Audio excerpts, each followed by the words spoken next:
So I'm wearing this kit today because I'm obviously going for a bike ride and you need to be comfortable when you're out on the bike. So really important is a nice comfy pair of socks. Make sure that that doesn't chafe, that mustn't be too big, and just avoid any friction between the shoe and your foot. The other thing that I'm wearing is a bib, which comes all the way up to the top. I know a lot of ladies like to wear shorts, but the bib is really handy just for making sure that your bib doesn't move around and just to ensure as little friction as possible. I see many people cycling with underwear underneath their bibs or shorts, and that is something that I highly recommend you don't do. It just creates an extra layer for friction, and obviously then you're just going to have an uncomfortable ride. Then the other thing that I have on is an undershirt, which is underneath here, and I use that mainly for a little bit of cold air, but it's also really handy to wear an undershirt in case you do have a crash. An extra layer does quite a lot just to save that little bit of skin that we do have. Other than that, I've got a cycling shirt on top of that. It needs to be as tight a fit as possible, as little movement as possible, especially if your pockets are filled with tools and whatnot, then it tends to shift around, so keep it nice and tight. I guess most of the ladies might find it daunting riding a bicycle or mountain bike, and just finding that your hands take a lot of beating. So the best thing to recommend would be some gloves. This can apply on both the road and mountain bike. The biggest difference between the two is I'd recommend probably a full finger glove in terms of mountain biking, and on the road just the short gloves will be fine.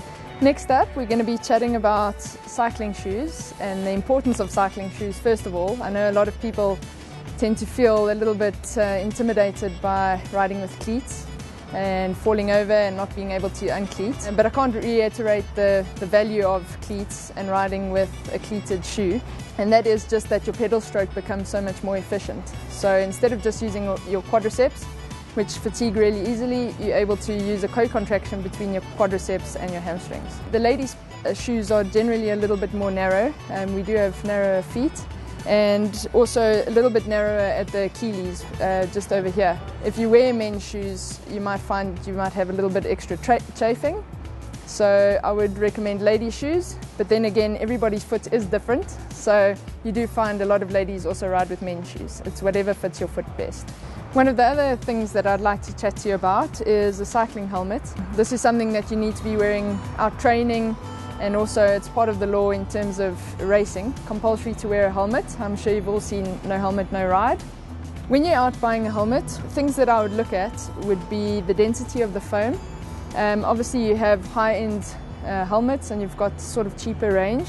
So you would want to make sure that your helmet has sort of plastic going over the polystyrene. You don't want it to be taped on, you don't want it to be coming off or peeling off. I can highly recommend buying the most expensive helmet that you can afford at the time. At the end of the day, you are protecting your head, and a lot of these injuries that people sustain out on their bikes are irreversible. So if it were me putting money on and protecting my head, I would put as much money as I could into it. One of the last things that I want to chat to you about today is the use of Suncream, and it's something that I've probably neglected. And just for the women out there, just remember it looks fantastic to have brown legs, but one's cancer and melanoma risks are the highest on our legs. So not just putting Suncream on your face and your arms, but also your legs. What I have found with sunblock is just using a face-specific sunblock for your face. And then in terms of your body, I have found that the sprays are generally a little bit better. And obviously when you do put Suncream on your face, don't put on your forehead. Your helmet generally protects that. And also what you find is when you sweat, then the Suncream lands up in your eyes.